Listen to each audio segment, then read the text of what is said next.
bureaus of missing persons in every city in the world list thousands of odd and unexplained disappearances. But in the literature of psychic phenomena, there are two sudden appearances that are perhaps as strange and as perplexing as anything that ever happened on this earth. One of them occurred in the town of Chico, in California's Sacramento Valley. The date was March 17th, 1922. It began with something as commonplace and as ordinary as these pieces of granite, sandstone, marble, shale, quartz. Ordinary pieces of rock and stone. Or are they? Yes, sir, that'll be in this week's paper. We're printing it up tonight. Just as soon as... Just a minute, Mr. Stroud. Harry!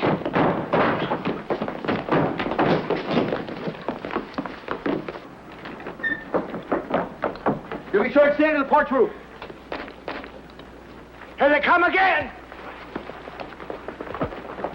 Frank! Frank! Frank! Frank! Frank!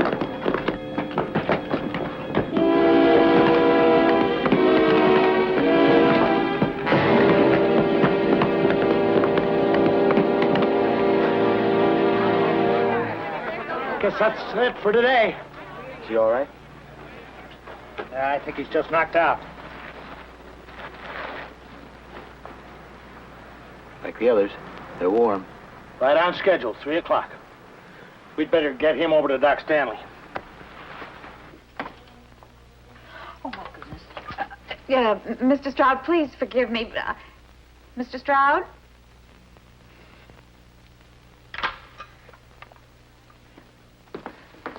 How's Frank? He'll be all right. Harry? Have you told the marshal yet about what you did? Well, there's no sense getting him riled ahead of time. You know, when all those people start arriving in town, he's going to go sky high, Harry. Joe Tomlinson's just worried about looking foolish in front of outsiders about not being able to stop this. Or not being able to find out who or what's been doing. And all those big city newspaper people writing it up, we're going to look pretty foolish. The whole world's going to have a great big horse laugh at us. Maybe. But maybe this is something important that the whole world ought to know about. Jenny, our business is news. However it turns out, it'll still be news. Are you going to meet them? 2:30 tomorrow. Joe Tomlinson won't like it. Joe Tomlinson doesn't like anything.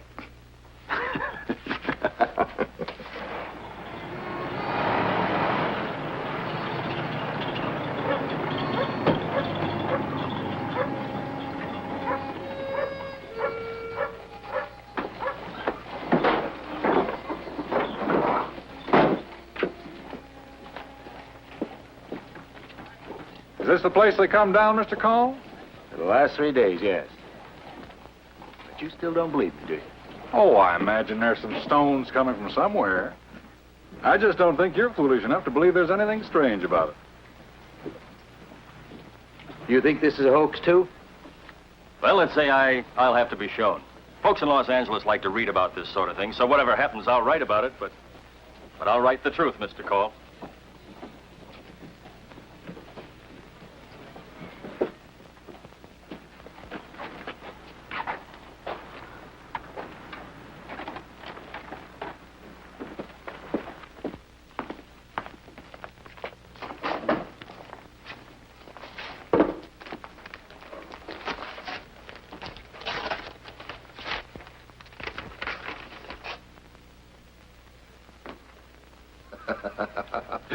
Very good, Mr. Cole.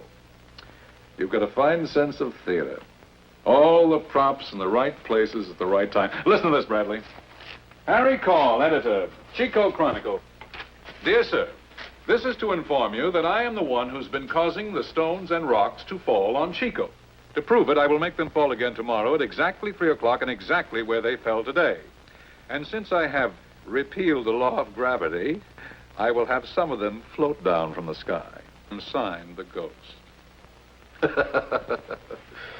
It's rather amateur theatricals, I'm afraid, Mr. Cole. The Ghost.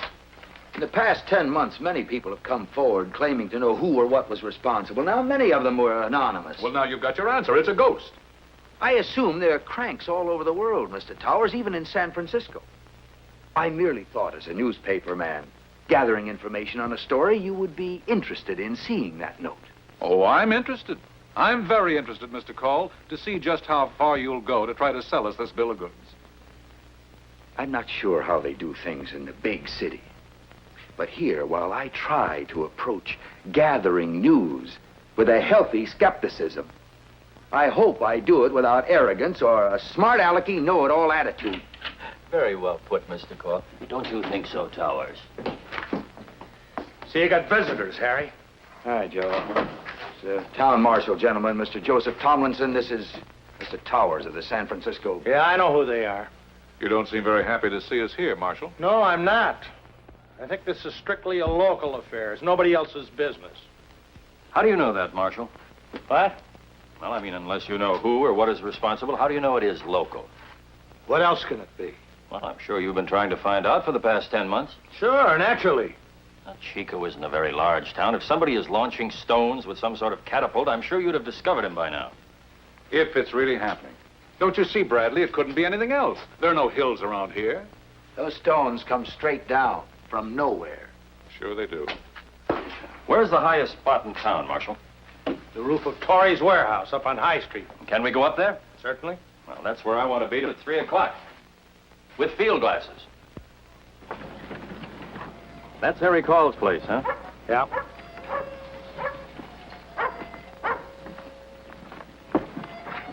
And the stones have fallen there for the last 3 days, huh? Right in it. Mm-hmm.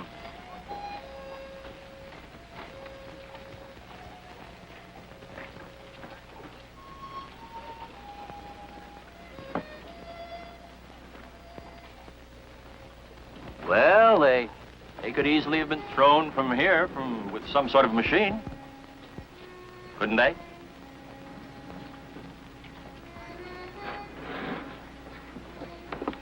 Bradley, let me tell you something.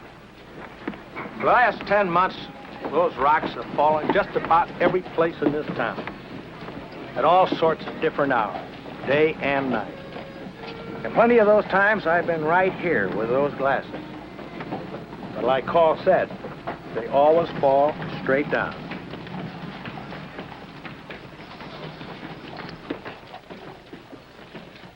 It's almost 3 o'clock, Mr. Towers.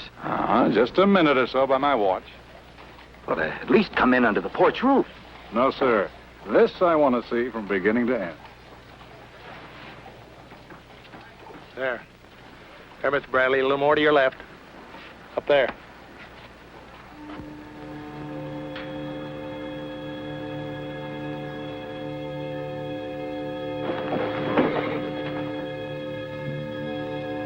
They are.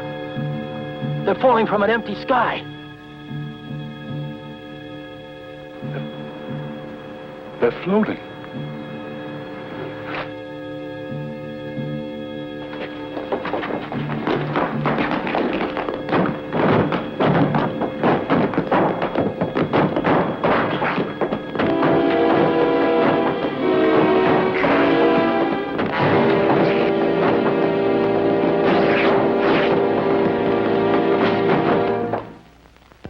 The man who wrote this note, who signed himself the Ghost, was never heard from again. However, a young man who had come to Chico 10 months before and who had been the subject of much conversation because of his odd behavior disappeared suddenly on the same day. A nationwide search was made for him, but no trace of him or his invention was ever found. Who was he? Or perhaps, what was he? Because, from the New York Times, printed in 1878, 44 years before the barrage of rocks began over Chico. On the 29th of August, a great number of small fish fell from the sky on the town of Chico, California, covering the roof of a store and falling in the streets over an area of several acres. They fell from a cloudless sky and were both freshwater and ocean varieties. And from the monthly weather review of March 1885, a large object of very hard material weighing several tons, but defying analysis, fell from the sky in the town of Chico, California. Now, was the ghost, whoever or whatever he was, or is, responsible for all the strange goings-on in the sky over Chico? It certainly would be fascinating to find out. Just as it would be fascinating to find out more about a man named Charles Elton. The year was 1917. The place, just outside the private residence of a cabinet member of the United States government in Washington, D.C.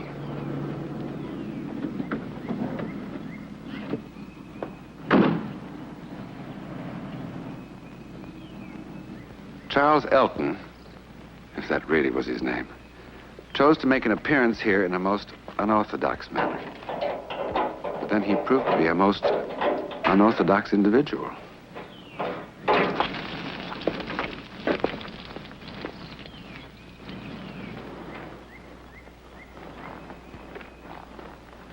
Your office, Mr. Secretary? No, there's a meeting at the State Department, 8:45. It's nearly that now, but let's not break any crosstown speed records. No, sir.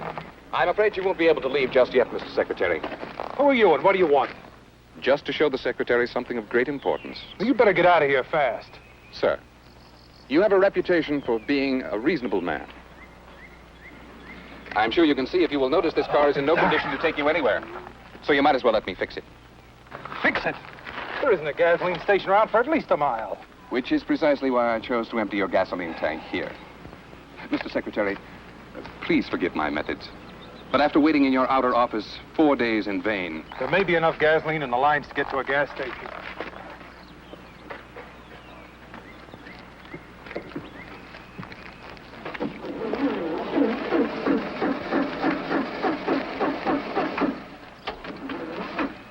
Carter, you'd best go and telephone for a taxicab. Maybe I better call the police. No, I'll be all right. Yes, sir. I thought your face was familiar. Excuse me, sir. Where are you going? Just to get your garden hose. Hose?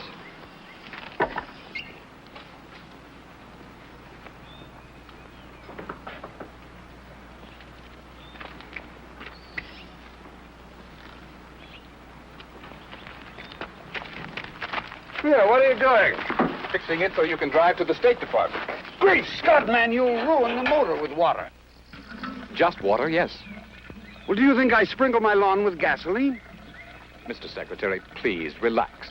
I assure you I'm not harming your high-powered engine in any way. There. That ought to do it. There's the little beauty. So.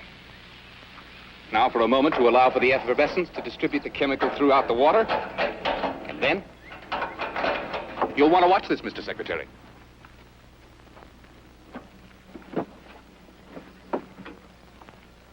I pump it to get some of my mixture up into the carburetor.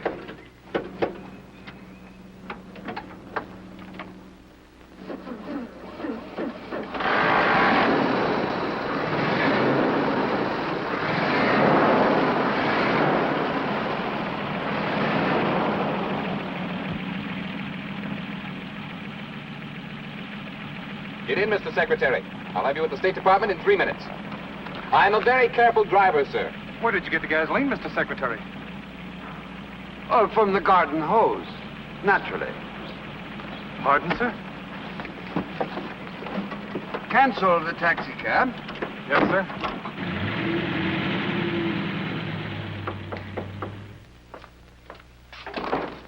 Good evening, Mr. Secretary. Good evening, Commander. Good evening, gentlemen. Secretary. Nice to see you. Gentlemen, this is Mr. Charles Elton. Commander Phillips, Colonel Willis, Mr. Garner. Each an expert in his own field. Mr. Elton, gentlemen, may very possibly have made the most important discovery since the development of the internal combustion engine. If he has what he appears to have, It would, to say the very least, accelerate the growth of world economy at an unprecedented rate, and aid greatly in giving the Allied war machine complete and overwhelming superiority. Where is this miracle, sir? Right here. I'm not surprised that you wondered, gentlemen. I could very well have been duped, but that's why we're here, to find out. Is that the engine, Commander? Yes, sir. Now, you're absolutely certain that the tank is empty, and that it has never at any time contained any fuel whatsoever. Absolutely, sir. Good. Colonel, did you get the water? Oh, yes, Mr. Secretary. But where did you get it? I picked it up at the corner grocery store, sir. Oh, fine. Now, is there a clean glass handy? Oh, yes, sir. Right here. Good, thank you. Would you pour some water in here, please, Colonel?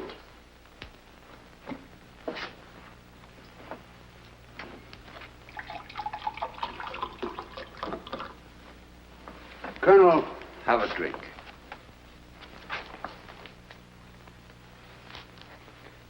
What's it taste like? Like water, sir. Just plain, ordinary water, nothing added? I'm sorry to say not, as far as I can tell. Mr. Garner.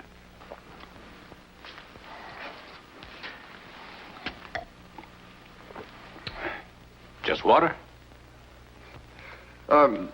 Commander, how long to run an analysis on this? Half a minute.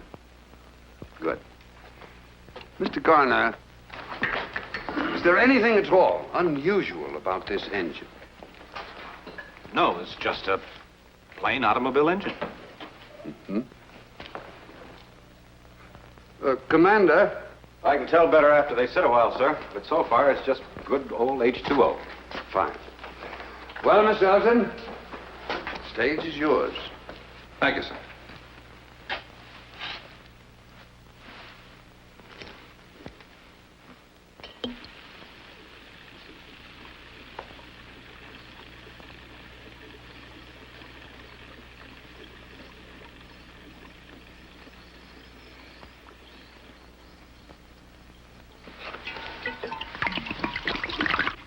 What are you doing?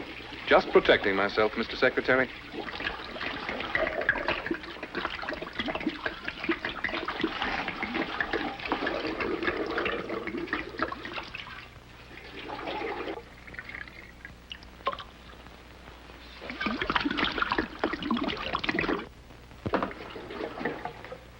Just enough to prime it and run the engine for about a minute. One provision, Mr. Secretary. Yes. You must permit me to consume every drop of the fuel. Well, sir, all the elements I use can be found on this planet. And perhaps some very clever chemist, after some hard work, might succeed in making an analysis. Then I would no longer have a secret, would I? And therefore nothing to sell. Yes, I see what you mean. Very well, you have my word.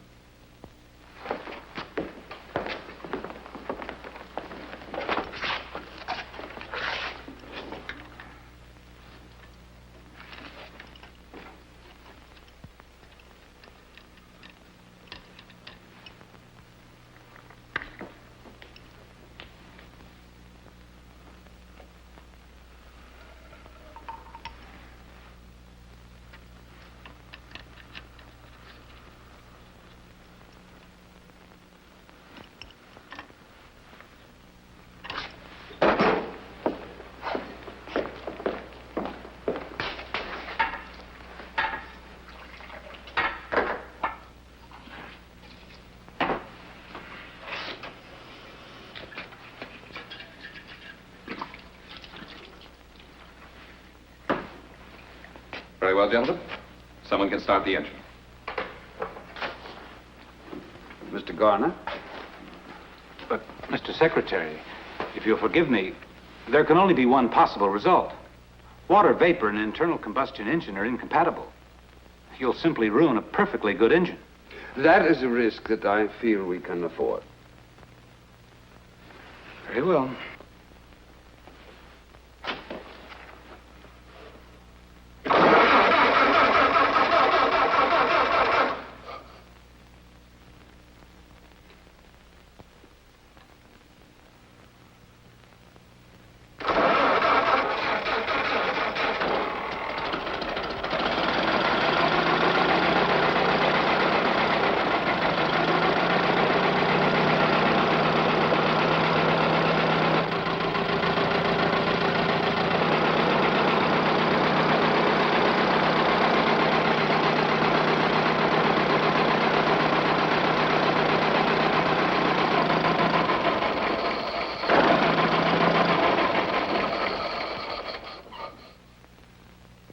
gentlemen, what do you say? There's only one thing you can say. It's impossible. It completely defies the whole theory of internal combustion. Well, unless I'm dreaming, this will do everything you said it would. Unless we're all dreaming the same dream. Well, how much do you want for your formula? $10 million. But Mr. Garner, you're employed in private industry. How much do you think he could get for this on the open market? Well, if it's what it seems to be, and can be produced cheaply, I guess there is no ceiling. That's a very good point. How much would it cost to produce this marvelous pill of yours? For a pill that will convert 10 gallons of water into 10 gallons of high-grade fuel, less than 2 cents. You guarantee that? Make the deal contingent upon it. That's fair enough. I, of course, can't commit our government to a project of this magnitude on my own responsibility, but, well, I feel certain that we'll have no difficulty in getting what you want. Now, if you wouldn't mind just waiting in the other room for a moment, there's some things I'd like to discuss with these gentlemen. Not at all. I'll be with you in a very few moments. Take your time, Mr. Secretary. Well, gentlemen, I'm not an expert on these matters. I leave that to you, but I know I'd hate to present this matter to the president and have it explode in my face. Well, nobody's an expert on that stuff, except your Mr. Elton. You took every possible precaution, sir. I know one thing. There was no drop of fuel of any kind in that engine until he poured his mixture in.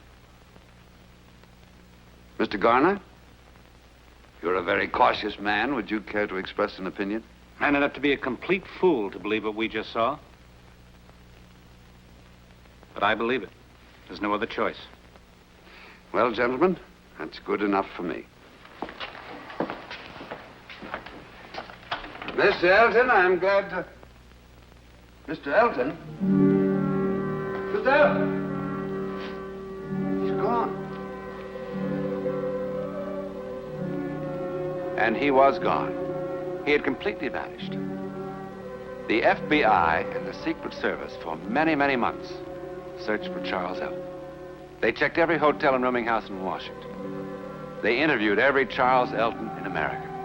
They took his fingerprints from the laboratory, and they checked them and compared them against every conceivable source. But not one shred of evidence was ever found to prove that such a man even existed. And of course, to this day, no one can even imagine how he managed to make gasoline from water. His secret, like the secret of the ghost who worked his magic in Chico, California, continues to elude our best scientific minds. We may never discover who these men were. Where are they?